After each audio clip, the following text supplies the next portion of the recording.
Si estás viendo esto, déjame decirte algo muy importante que tienes que saber. Todo ser humano muere y tras su muerte le esperará algo, al menos en la opinión popular. Lo que nos espera es claro en la palabra y es un juicio que decide si vas al cielo o al infierno. Puede que digas que eres buena persona y que Dios te va a llevar al cielo, pero lo vamos a ver un momentito. La palabra dice no mentirás y a esas personas que mienten se las llama mentirosos. La palabra dice no robarás y a esas personas que roban se las llama ladrones. No importa la cantidad o el precio de lo que cogiste o si fue descargar canciones o vídeos que no te pertenecen y debes pagar por ello.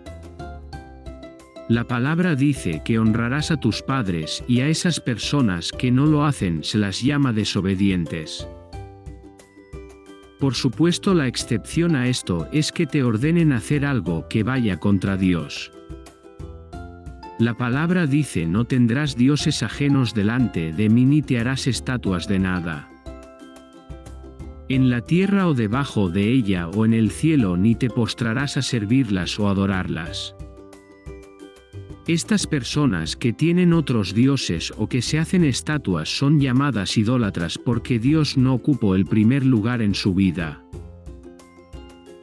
Jesús dijo no mirarás a otro ser humano para codiciarlo y cualquiera que lo haga es llamado adúltero de corazón. La palabra dice no matarás, pero Jesús añade que todo aquel que odia a su hermano será juzgado. A estas personas que matan u odian se les llama asesinos y no creo que deba seguir mostrando mandamientos para poder ver el punto de todo esto. Si nos basamos exclusivamente en nuestras obras respecto de la ley, todos y cada uno de nosotros está en un apuro. Vamos a morir, se nos va a juzgar y nuestras obras nos condenan al infierno. Eso es un hecho. El plot twist de la historia es que Dios nos ama más de lo que podemos imaginar. Y aunque desobedecer sus mandatos y presentarnos ante su presencia nos consumiría como algunos de los hijos del sacerdote Aarón en el tabernáculo, el amor de Dios es mostrado en que Él mandó a su Hijo unigénito a morir en la cruz para que todo aquel que en Él crea no se pierda. Ahora bien, ¿cómo funciona todo esto? Cristo murió en la cruz libertándonos de los pecados por la expiación que está haciendo. Al morir inocentemente por todos los pecadores y resucitar al tercer día venciendo a la muerte con la muerte nos muestra que podemos vivir eternamente. Pero él dijo a Nicodemo que el que no nazca de nuevo no verá el reino de Dios y fue bautizado por Juan en el Jordán. Y si vemos más de cerca, el bautismo de Juan era por arrepentimiento de pecados y el nacer de nuevo, dice Jesús, es nacer de agua y espíritu. ¿Cómo vemos recibir la vida eterna? Consiste en arrepentirnos de nuestros pecados y aceptar a Cristo como nuestro Salvador, pero también como nuestro Señor, porque arrepentirse no es decirse que mi pecado está mal, sino dejar mi pecado atrás. Así que te ruego por Dios que te reconcilies con Dios y así tengas la vida eterna y que compartas este regalo. La salvación no puede venir por nuestras obras, sino que es por gracia que somos salvados de la condenación que nos esperaba a ti y a mí.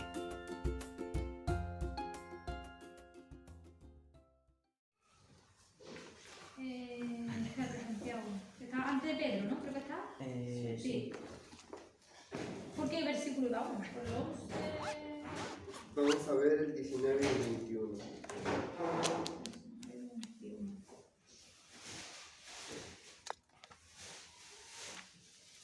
Lo último ya. 19 y 21, solamente 3 versos. De ahí vamos a ver el 22 y el 27 después. Son varias pruebas que Santiago nos va a mencionar. Perdona, es muy pesado, pero es de Santiago solo. ¿Qué capítulo era? Capítulo 1. ¿Solo hay un capítulo? Sí. O sea, a mí me sale. No hay un capítulo, hay 5 capítulos. ¿Y qué capítulo me has dicho que entonces? Capítulo 1. Ah, vale, digo, porque a mí me sale 20 más. Vale, claro. Sí. Verso 19 al 21. Los tres versos vamos a ver. Porque ya habíamos visto primero. ¿Tú me dices cuándo comienzo ya? Sí, cuando quiera. ¿Vale? Está bien. Vale, vamos a orar, ¿vale? Amado Padre Todopoderoso, te damos gracias, Padre, por esta reunión, Señor. Y gracias porque nos permites estar con vida y tú eres bueno, Señor. Gracias porque tus misericordias se renuevan cada día, Padre. Ayúdanos, Señor, a poder establecer este estudio con la ayuda de tu Espíritu, Señor. Primeramente, Señor, perdona nuestros pecados, Padre. Ayúdanos, Padre, a ser cada día como tu Hijo Jesucristo. Perdónanos si no damos la talla, Padre, porque somos imperfectos, miserables, pecadores, Padre. Te ruego, Señor, que tomes control de este estudio, que seas tú obrando, Señor, mediante tu Espíritu, que uses mi vida para poder edificar a tu pueblo de una manera humilde, Padre. Seas tú obrando. Aquí nadie es mejor que nadie, Señor. Seas tú obrando para tu gloria. Dame la sabiduría y el entendimiento, Señor, de este estudio para que tú puedas ser exaltado y tu cuerpo, Señor, pueda ser edificado para tu gloria. Ellos puedan ver tu voluntad mediante tu palabra. Señor, y también pues estos versos que vamos a leer, Padre, nos van a confrontar, Señor. Ayúdame, Padre, que sea tu Espíritu Santo tomando el control, que no sean palabras humanas, Señor, que sean tu Espíritu, Señor, guiándome para que tu pueblo pueda escuchar tu palabra, Señor. En el nombre de Jesús, Señor, nuestro Salvador, que murió por nosotros y resucitó y está a la diestra del Padre. En el nombre de Jesús. Amén.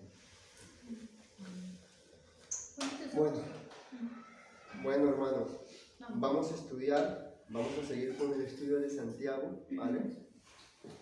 Habíamos visto ya cómo Santiago menciona que el creyente su fe va a ser probada de diferentes formas, ¿no? Por ejemplo, habíamos visto, estamos viendo el capítulo 1, pero del verso 1 al 12 estamos viendo que Santiago nos muestra que nuestra fe va a ser probada en medio de las tribulaciones, de las angustias, ¿no? Luego habíamos visto del versículo 13 al 18 que nuestra fe va a ser probada en medio de la tentación, ¿vale? Eso habíamos visto la vez pasada, ¿verdad? Pues ahora vamos a ver cómo Santiago nos va a exhortar prácticamente que nuestra fe va a ser probada ante la autoridad de la palabra, es decir, la respuesta de nuestra fe ante la autoridad de la palabra de Dios. ¿Cómo nosotros recibimos la Escritura? ¿Vale? Si tenemos una fe genuina, ¿cómo nosotros recibimos la Escritura en nuestros corazones? ¿Vale? Vamos a leer estos 3 versos. Dice: por esto, mis amados hermanos, todo hombre sea pronto para oír, tardo para hablar, tardo para irarse, porque la ira del hombre no obra la justicia de Dios. Por lo cual, desechando toda inmundicia y abundancia de malicia, recibid con mansedumbre la palabra implantada, la cual puede salvar vuestras almas. Ahora, vamos a ver en el verso 11, dice: por esto, mis amados hermanos, todo hombre sea pronto para oír, tardo para hablar y tardo para irarse, ¿no? Entonces, ya habíamos visto que Santiago lo que quiere es que nosotros nos mantengamos en perseverancia, que no desertemos, ¿sí o no? Eso lo habíamos visto en el versículo 2 del capítulo 1 de Santiago, que las pruebas que van a venir es que Dios nos va a probar nuestra fe con el fin de que nosotros seamos perfeccionados. Eso lo vemos en el versículo 4, ¿no? Y que también si tu fe es inmadura, ¿no?, en vez que desarrollemos upomone, habíamos hablado de esa palabra, que seguir perseverando. El versículo 2 muestra versículo 3, perdón, muestra la palabra paciencia, se traduce paciencia, pero en griego supomone, significa permanecer debajo, es decir, permanecer en batalla, no desertar, ¿vale? Hablaba de un legionario antiguo que se iba a la batalla, ¿no? Y por más que lo golpearan, le tiraran flechas, él seguía upomone, permanecía bajo la batalla, ¿no? Y es lo que nos está diciendo Santiago. Tú tienes que ser un creyente upomone. Por más que vengan las aflicciones, nosotros debemos seguir perseverando con la ayuda del Señor, ¿no? Entonces, pero Santiago aquí va a mostrarnos, del versículo 19 al 21, de que tu fe, si es una fe real, genuina, tu fe va a ser probada en cómo tú recibes la Escritura en tu vida. Si produce gozo o sientes ira. Porque la palabra de Dios nos confronta, ¿verdad? Sí. Por eso dice Santiago: por esto, mis amados hermanos, todo hombre sea pronto para oír, tardo para hablar, tardo para irarse. Versículo 19.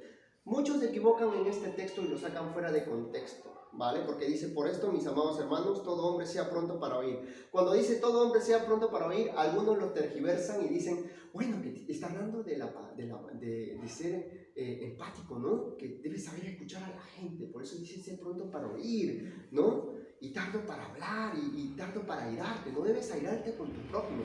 Algo que está bien, pero no es lo que dice el texto.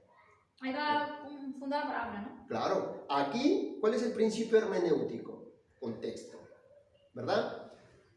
Si vemos en el versículo 18, un verso atrás, está hablando de la Escritura. Vamos a ver dos verdades ahí en el versículo 18, ¿vale? La primera verdad que Santiago ve en el versículo 18 dice: Él, de su voluntad, nos hizo nacer por la palabra de verdad, para que seamos primicia de sus criaturas. Primera verdad: Él de su voluntad. Él de su voluntad, soberanía, su beneplácito. Porque a Él le plació, ¿vale? De su voluntad nos hizo nacer por la palabra de verdad. Esa es la primera verdad, ¿vale? Que Santiago le dice a las 12 tribus. Contexto: esta carta va a las 12 tribus dispersas. Son judíos, ¿vale? Pero la implicancia aquí es que también nosotros como creyentes vamos a ser llevados, porque pertenecemos al pueblo de Dios. Somos injertados, dice Romanos, a través de Cristo, ¿verdad? Sí. La segunda verdad dice: para que seamos primicias de sus criaturas. O sea, estas personas que eran judías habían escuchado la palabra de Dios, pero eran judíos. El evangelio se le dio a los judíos, ¿sí o no? Claro. Entonces ellos eran los primeros frutos, primicia. Pero hay que entender esto: los judíos, estas personas, sabían que la palabra de Dios transforma, cambia, regenera, es potencia, es poder, ¿sí o no? Sí. Santiago lo dice en el versículo 18, dice que la Escritura es la palabra de verdad. En el versículo 21 dice Santiago que la palabra o la Escritura es como un espejo. En el versículo 23 nos dice que la palabra de Dios es la palabra implantada. Y en el verso 25 nos dice que la palabra de Dios es perfecta, no tiene errores, ¿no? Entonces, por esto dice Santiago, por esto. La palabra por esto es una consecuencia, como decir por tanto, ¿no?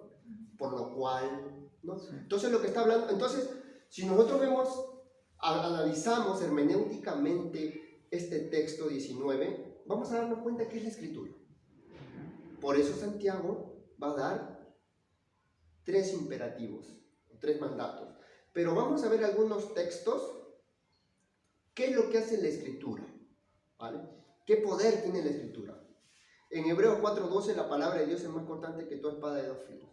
¿Sí o no? Por Efesios capítulo 16 dice que la palabra es la espada, ¿no? Y la palabra en griego es mahaira, ¿no? Era una espada de 45 centímetros que era usada para el combate cuerpo a cuerpo. Y era muy filosa, era para dañar solamente los órganos vitales. ¿Y esa doble... ¿Esas palabras que está mencionando eran doble filo? Es más cortante, o sea, es más cortante, dice. O sea, penetra más que una espada, ¿no? En 2 Timoteo 3, 16 y 17 dice, toda la escritura es inspirada por Dios. Vamos a ver cinco beneficios y 3 consecuencias. Dice, toda la escritura es inspirada por Dios, dice. Es útil, enseña, redarguye, corrige, instruye en justicia, ¿vale? Eso es lo que hace la escritura. Y los judíos, las 12 tribus lo saben, ¿vale? Versículo 17, vamos a ver 3 consecuencias. A fin de que el hombre de Dios sea perfecto la palabra de Dios, enteramente preparado, o sea, la palabra de Dios lo va a hacer perfecto al hombre, va a estar preparado, tercero, para toda buena obra. 3 consecuencias. Por tanto, lo saben estas personas, saben que la palabra de Dios tiene poder.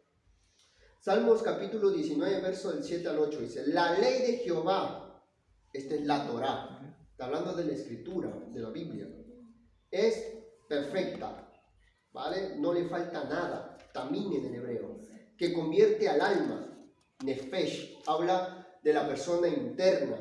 El testimonio de Jehová es fiel, porque no cambia, que hace sabio el sencillo, te hace sabio, pero no habla de una sabiduría, no habla de la sabiduría conceptual que es la Sofía, sino está hablando de la sabiduría de la vida sabia, en cómo tú actúas en la vida. La palabra hebrea es shahan, habla de que cómo tú caminas en tu vida, cómo vas viviendo tu vida conforme a la palabra de Dios. Entonces la escritura te hace shahan, hace sabio, te hace caminar por la voluntad de Dios, ¿me entiendes? Y esta gente, los hermanos del primer siglo, las 12 tribus, lo saben, ¿vale? Por eso los judíos que no están, siguen viviendo la Torah, siguen queriendo cumplir la ley. Ellos, bueno, ese es otro tema, pero siguen cumpliendo algo que Cristo ya lo enfocó. Todo eso eran cosas, lo que iba a venir, lo que iba a ser Cristo, ¿no? En Salmos, como te digo, el versículo 8, los mandamientos de Jehová son rectos, dice, que alegra el corazón, dice. El precepto de Jehová es puro, que alumbra los ojos, te da entendimiento. Salmo 119, verso 111, dice, por heredad he tomado tus testimonios para siempre, porque son el gozo de mi corazón, dice. Entonces, por tanto, dice que la palabra de Dios está hablando de la Escritura, por eso Santiago dice, por esto, porque ellos saben que la Escritura hace todo esto, te regenera, transforma, te convierte, te hace nacer de nuevo. Efesios 1:13, ¿qué es? Tú creyendo en el Evangelio, las buenas nuevas, la palabra en griego evangelión. ¿Qué es evangelión? Contexto histórico, principio hermenéutico, contexto histórico. Evangelión era una palabra antigua del primer siglo cuando el heraldo municipal daba una buena noticia acerca del emperador. Por ejemplo, el emperador va a tener un hijo, anunciaba el pueblo. Esa buena nueva se llamaba evangelión. Y la implicancia aquí, Pablo dice, ¿no? ¿En qué idioma? ¿En hebreo, griego? En griego. Evangelión es las buenas nuevas. Ahora entienden por qué el evangelio. Los griegos entonces, ¿no? ¿Perdón? Lo cogieron los griegos. Claro, era en un idioma el griego. Nuevo Testamento. Claro, te estoy hablando del Nuevo Testamento. ¿Vale? Entonces el punto aquí es que está hablando de la Escritura que transforma, cambia, regenera, te hace nacer de nuevo, ¿no? Y creyendo en el Evangelio viene el Espíritu y te sella, ¿sí o no? Entra, ¿no? Pablo usa términos legales, dice, crees en el Evangelio, en la palabra de Dios que Cristo, has creído en Cristo, viene el Espíritu y te sella. Un término legal diciendo que tú perteneces a Dios, ¿sí o no?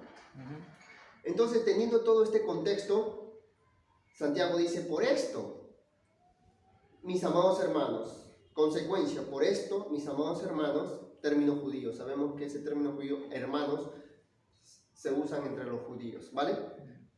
Todo hombre sea pronto para oír, tardo para hablar, tardo para irarse. 3 mandatos, 3 imperativos, ¿no? Entonces, ¿por qué dice pronto para oír? Porque la palabra de Dios que ustedes han creído, dice Santiago, esa palabra que regenera, va a ir transformando sus vidas. Sean pronto para oír la Escritura. Óyela continuamente, va a transformar tu vida, ¿no? Entonces Santiago dice, Si tú tienes una fe real, vas a ser probado en cómo tú recibes la Escritura.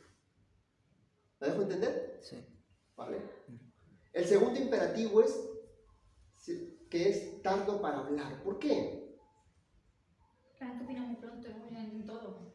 Porque la gente, exacto, la gente es habla de las cosas que aún ni siquiera lo entienden, incluyendo los creyentes, pero dice, sé tardo para hablar. No des tu propia opinión, no te creas sabio en tu propia opinión. Para esto Dios ha levantado hombres, para que Dios mismo, mediante sus obreros, instruya a su pueblo. No seas sabio en tu propia opinión, dice, ¿no? Por eso dice, por esto la palabra te va a transformar, pero óyela, pero sé tardo, no hables. Tranquilo, escucha, aprende a escuchar la palabra de Dios. En Efesios 4:11 sabemos que Dios levanta hombres para instruir a su cuerpo, que es la iglesia. Nos dice que nos fue dado maestro, pastor, evangelista para edificar el cuerpo de Cristo, ¿no? Ahora, ¿pero por qué dice tardo para hablar también? ¿Por qué? Porque al dar nuestra propia opinión, al no dejarnos instruir, podemos, como diríamos, meter la pata. Porque tenemos que crecer en conocimiento, ¿no? Colosenses 1:9 dice, Pablo oraba por los colosenses para que crecieran en conocimiento. Un conocimiento no solamente teórico, sino que ese conocimiento teórico influye en sus vidas, se encarna en sus vidas. ¿Me entiendes? Entonces, Santiago capítulo 3, verso 1 dice, hermanos míos, no os hagáis maestros muchos de vosotros, sabiendo que recibiréis mayor condenación. ¿Me entiendes? Lo peligroso que es. Hay que saber, la palabra de Dios es directa y es muy clara. ¿Por qué dice esto? Porque es una gran responsabilidad enseñar la Escritura.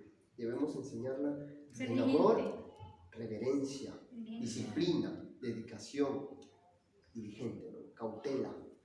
Santiago capítulo 3, verso 14 dice, pero si tenéis celos amargos y contención en vuestro corazón, no jactéis ni mintáis contra la verdad. O sea, aquí Santiago está mostrando que había gente que peleaba contra la verdad, peleaba contra la palabra de Dios, se jactaban, mentían, tenían contención. Pero Santiago dice, lo haces contra la verdad, ni mintáis contra la verdad. En Santiago capítulo 4, verso 1 al 2 dice, ¿de dónde vienen las guerras, los pleitos entre vosotros? ¿No es en vuestras pasiones, las cuales combaten en vuestros miembros? Codiciáis y no tenéis, matáis y ardéis de envidia, y no podéis alcanzar. Combatís y lucháis, pero no tenéis lo que deseáis porque no pedís. Según de Timoteo capítulo 2, verso 15 dice, procura, esto se lo dice Pablo a Timoteo, dice, procura con diligencia presentarte a Dios aprobado, como obrero que no tiene de qué avergonzarse, que usa la palabra, que usa bien la palabra de verdad, ¿no?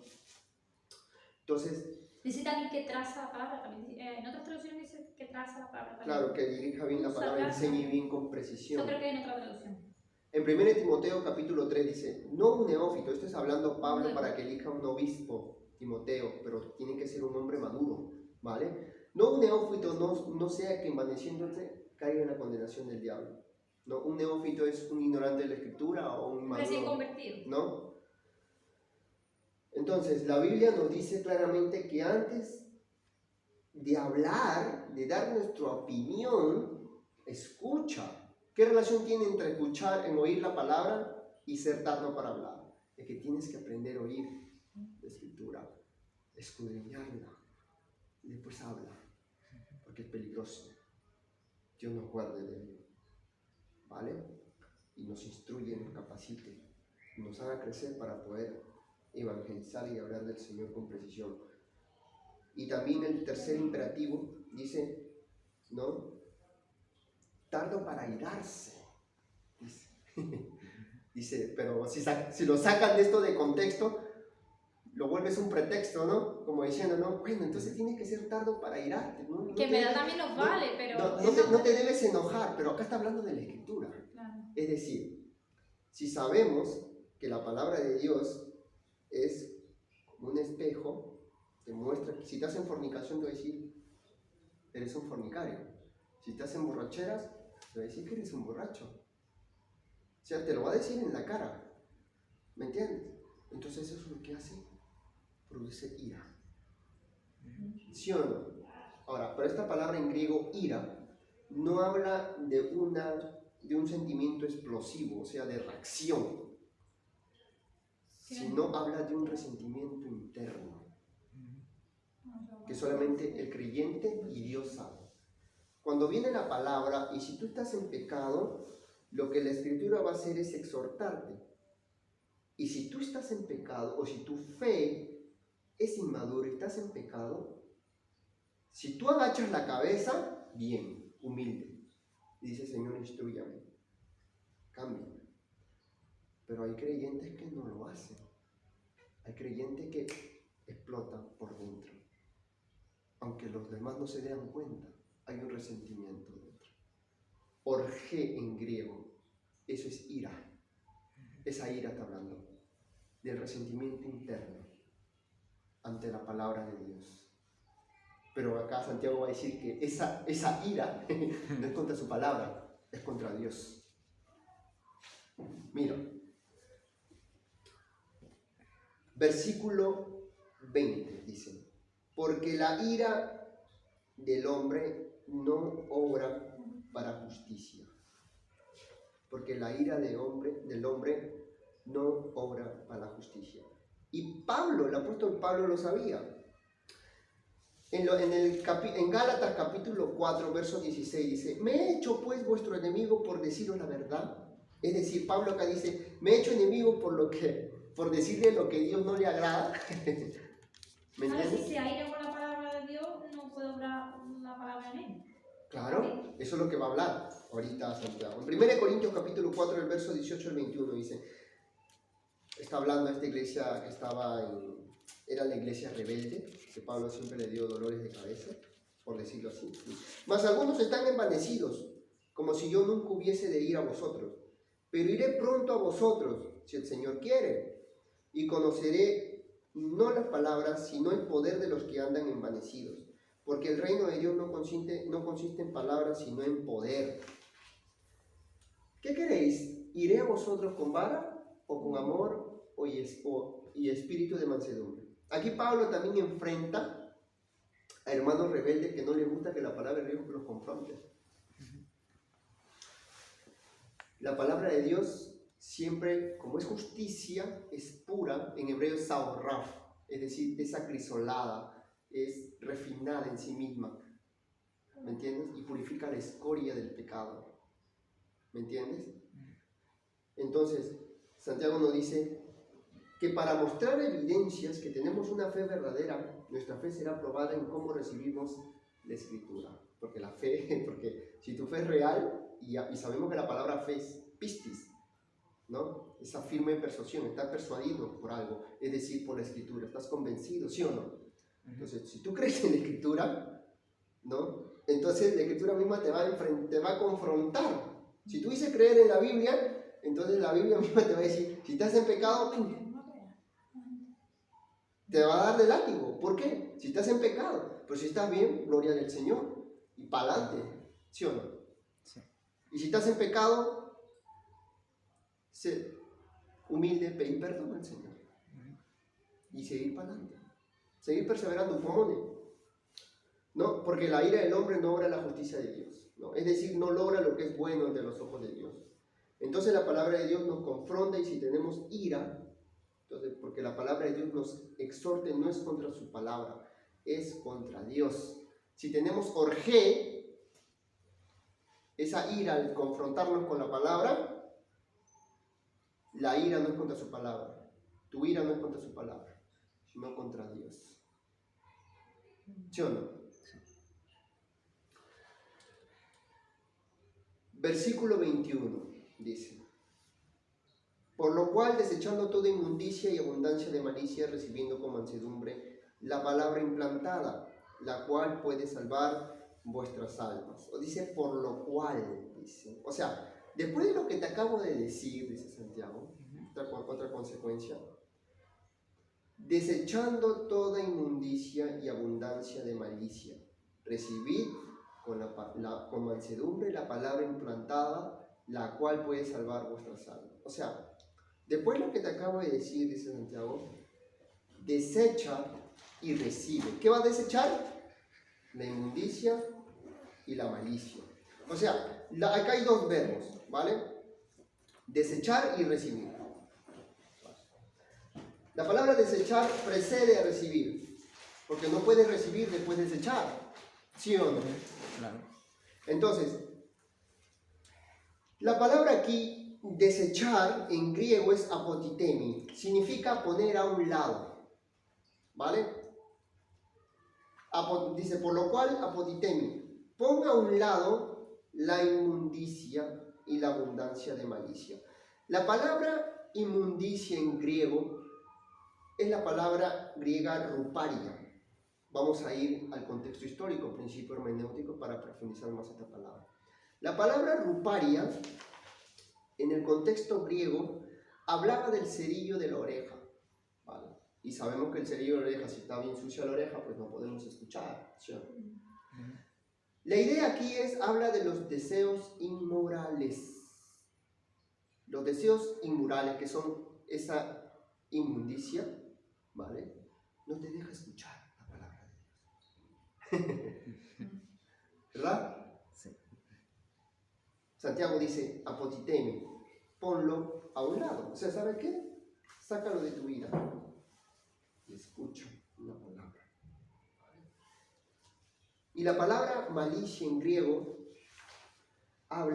es la palabra griega kaki. Habla de los pecados ocultos que radican en tu interior. ¿Vale? Santiago dice, desecha todo eso. La inmoralidad y los deseos, los pecados ocultos que no has hablado.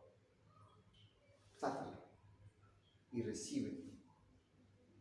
En Efesios capítulo 4, verso 22 al 24 dice, en cuanto a la pasada manera de vivir, despojados del viejo hombre, que está viciado conforme a los deseos engañosos, y renovaos en el espíritu de vuestra mente, y vestidos del nuevo hombre, creado según Dios, en la justicia y santidad de la verdad.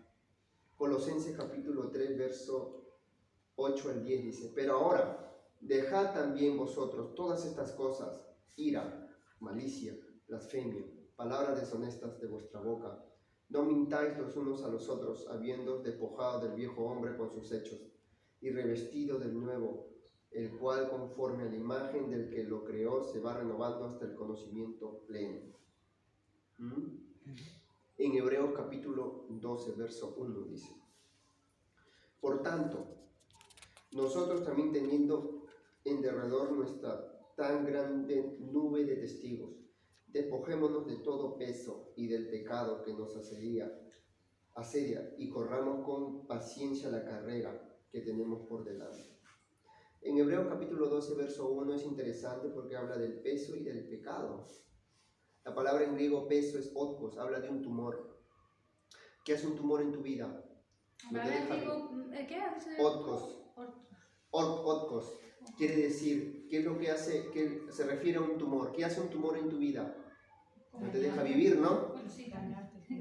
¿No? Es un bulto, ¿sí o no? Ya. El bulto que se refiere al libro de Hebreos no se refiere al pecado, no es pecado, pero es algo que te estorba, que te impide correr, ¿vale? Y la palabra pecado en griego es amartí o jamartí, errar al blanco. ¿Qué quiere decir? Cosas que te desvían de Dios. El bulto no es pecado, pero te obstruye. Tienes una mochila pesada que no te deja correr. ¿Cuál puede ser? ¿Qué es lo que te distrae? ¿Qué cosas no edifican? Hebreos dice, desecha, sácala, no sirve, porque te obstruye en la carrera. ¿Me entiendes? Despójate de ello, ¿no? Entonces, ¿cuál es el punto aquí? Es que debemos desechar estos dos verbos. Desechar precede a recibir. Desecha y recibe. Desecha la ruparia y el kaki, el deseo inmoral, ¿vale? Y los pecados ocultos que están en tu interior, que no los has hablado, que no lo dices, bótalas, sácalas de tu vida, ora al Señor y pídele perdón, ¿no? Y recibid con mansedumbre la palabra implantada, la cual puede salvar nuestras almas. ¿Qué está diciendo? Recíbela. Después que has desechado todo, Puede que sea Carmen. Vamos para no participar. ¿Era alguien? ¿Qué? No me he enterado nada. ¿Carmen? Un cliente. No, que se había sonado, pero no. No entiendo otros. Vale, sí, perdona. Entonces, ¿qué es lo que está hablando? Tienes que desechar, tienes que ser pronto para oír la escritura, tardo para hablar, no dar tu propia opinión, tienes que tener mucho cuidado al enseñar algo, y tardo para irarte. Orge, esa palabra griega, no es una ira explosiva, sino un resentimiento interno, cuando la palabra de Dios te exhorta, ¿no? Porque la ira del hombre no obra para justicia, no obra en rectitud, no sirve de nada, por lo cual desecha la inmundicia y la malicia y recibir la palabra implantada con mansedumbre. La palabra mansedumbre en griego aquí es prautes, ¿vale? Este sustantivo está relacionado con el adjetivo praus de Mateo 5:5, cuando dice bienaventurados los mansos, praus. ¿Saben ese el contexto histórico de la palabra praus? El principio hermenéutico primero. El contexto histórico de la palabra praus, manso, hablaba en la antigua Grecia cuando el jinete domaba su caballo. Este caballo indómito, indomable, ¿vale?, se sometía a las órdenes del jinete. A esa acción se llamaba praus, poder bajo control. Eso significa praus, ¿vale? Está relacionado con tu poder. En vez de usarlo, lo controlas y no lo usas. No decides usar tu capacidad, ¿vale? O sea, no te rebelas, sino te dejas someter. Y dije, Señor, haz tu voluntad de acuerdo a tu palabra y tu espíritu. Recíbelo con mansedumbre, con humildad. Deja que tu jinete te dome, por así decirlo. Y el Señor haga su voluntad de acuerdo a su escritura, porque Él trabaja con su palabra, ¿vale? Él no se va a contradecir. Entonces, tenemos para nosotros poder evangelizar o hablar de la escritura, tenemos que crecer en conocimiento, ¿no?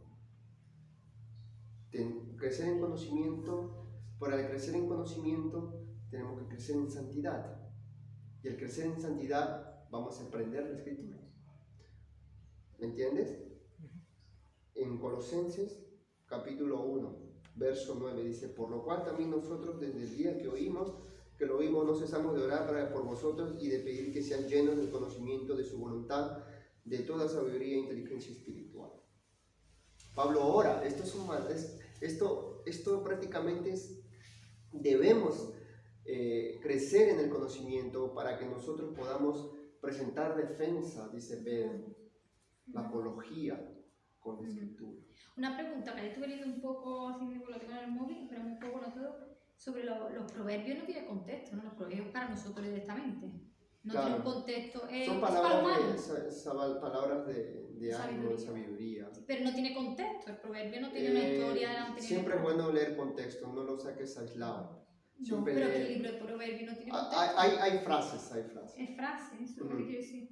Pero es un libro muy, muy bonito, los proverbios te ayudan a vivir. Sí. Pero mira, qué interesante aquí es que ahora cuando tú dices de conocimiento, la palabra en griego ahí dice que Pablo dice que quiero compartirles esto porque esto es muy profundo, que Pablo oraba por los colosenses, y Santiago nos está diciendo que nosotros debemos oír la palabra y ser tardos para hablar, porque primero tienes que escudriñarla, ¿sí o no? Para hablar, porque es delicado hablar la palabra de Dios. Entonces, dice que ellos oraba a Pablo para que crecieran en conocimiento, los colosenses, ¿vale? ¿Por qué? Esa palabra conocimiento es la palabra en griego epignosis. ¿La han escuchado? Sí, ¿no? Vale. Epignosis viene de gnosis, significa conocimiento. Pero la preposición epi, significa ajuste, hace que la gnosis... ¿Epi o epi? Epi. Hace que la gnosis, ese conocimiento, sea más intenso. Es decir, es un conocimiento profundo y pleno. Una pregunta, ¿verdad? ¿Se escribe con H o sin H? Sin H. Entonces viene como la palabra epidermis. Por Epignosis. encima. Por encima. Epignosis, o sea, está epignosis, o sea, está diciendo, te voy a poner un ejemplo, ¿vale? A ver, vale. En Italia se hacen los mejores panes o los mejores espaguetis con los ingredientes, ¿vale? Riquísimo, ¿vale? Que solamente Italia lo tiene, ¿vale? Y yo sé yo sé qué ingredientes llevan esos espaguetis deliciosos de Italia. Tengo lo teórico, pero no lo he probado. Pero yo tengo un amigo que ha viajado a Italia, ¿vale? Y ha probado esos espaguetis, lo ha olido, lo ha saboreado, lo ha vivido. Eso es epignosis. Pero yo solamente tengo gnosis, porque lo tengo teórico. Pero él tiene epignosis porque se lo ha comido, lo ha saboreado. ¿Entienden qué es epignosis? Sí, lo completo es eso, pero la palabra epi, tú no la leí aparte, epi no significa por encima. No, es ajuste, denota intensidad. Es que, por ejemplo, yo recuerdo para los que está, la piel tiene tres capas, una es dermis y otra es epidermis. Ya. Epidermis, y quiere decir que está por encima. Bueno, epidermis. eso lo vamos a investigar después. Pero ahí es eso en el contexto también, ¿no? ¿A que no te Conocimiento, lo que has dicho que en el contexto Ese es tener conocimiento. teoría y práctica. Claro, o sea, la gnosis es el conocimiento teórico, ¿vale? Gnosis de mente. Pero la epignosis, al ponerle la preposición epi, hace que la gnosis sea intensa. O sea, que el conocimiento sea un conocimiento profundo, pero es un conocimiento que se vive. Le acabo de poner el ejemplo. Sí, lo de la Si tú pared. te has comido esa pasta ahí en Italia, No es lo mismo tú que tienes epignosis, pero yo solamente sé los ingredientes y yo tengo la gnosis. Ya. ¿Vale? Entonces, ¿qué es lo que Pablo está diciendo aquí? Yo oro porque quiero que crezcan en epignosis. ¿Qué es lo que está diciendo ahora? Y lo que sean activos, prácticos. En la palabra, que esa palabra, esa teoría, influye en tu vida. ¿Han entendido? ¿Han entendido qué es epignosis? Vale. También dice, y de pedir que seas lleno de conocimiento de su voluntad en toda sabiduría, Sofía, conocer todas las cosas trascendentales de Dios, ¿vale?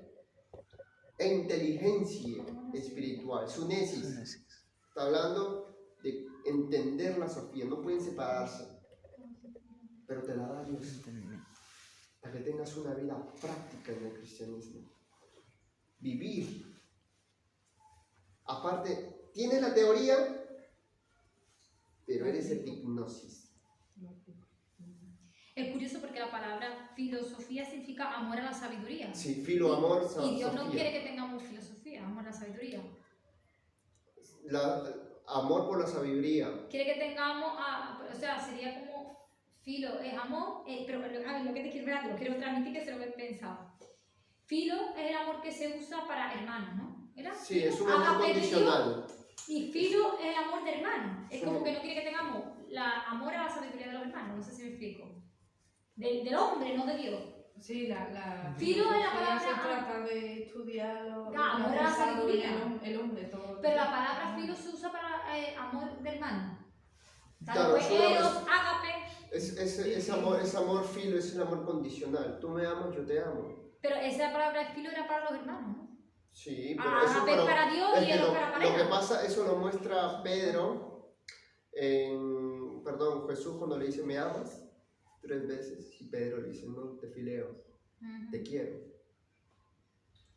No tengo ese amor profundo, incondicional. El amor de Dios es agape. Es ágape. Y fileo es para hermanos, ¿no? Y eros para pareja. Es un ágape para la pareja, para el matrimonio. No, agape es para Dios. El ágape, si tú ves en Efesios 5:18, ¿vale? Vas a ver que Dios quiere, Eros de pareja, de relación. quiere que nosotros amemos a nuestras esposas con un amor incondicional. Como el de Dios, agape más o Ágape. menos. Como Cristo amó a la iglesia, ama así a tu esposa. Pero lo que te quiero decir, Incondicional. a ver si la mente, que lo están pasándolo por la mente. Dios no quiere la filosofía. Y Sofía es conocimiento, filo es amor. Sí. Él no quiere que tengamos amor, el amor de hermano, o sea, no me explico. La palabra filo se usa para hermano. Entonces no quiere que tengamos amor al conocimiento de los hermanos, sino al conocimiento de Dios.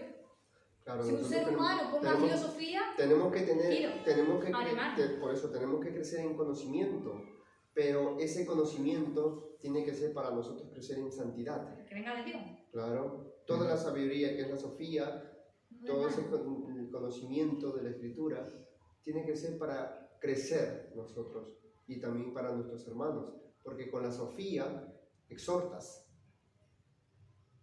Conocer la Escritura, las cosas trascendentales, profundas, plenas de Dios, puedes exhortar a los hermanos. ¿Sí o no? Entonces, hermanos, hasta aquí fue el pequeño estudio de la Escritura y espero que le haya sido de bendición. ¿No terminó Santiago? Sí, fueron 3 versos. Claro. Nos falta Sí. todavía 22 al 27. Ah, sí. Tenemos para rato. Sí, poco. Tenemos para rato. Yo sé que lo he entendido perfectamente. ¿Ah?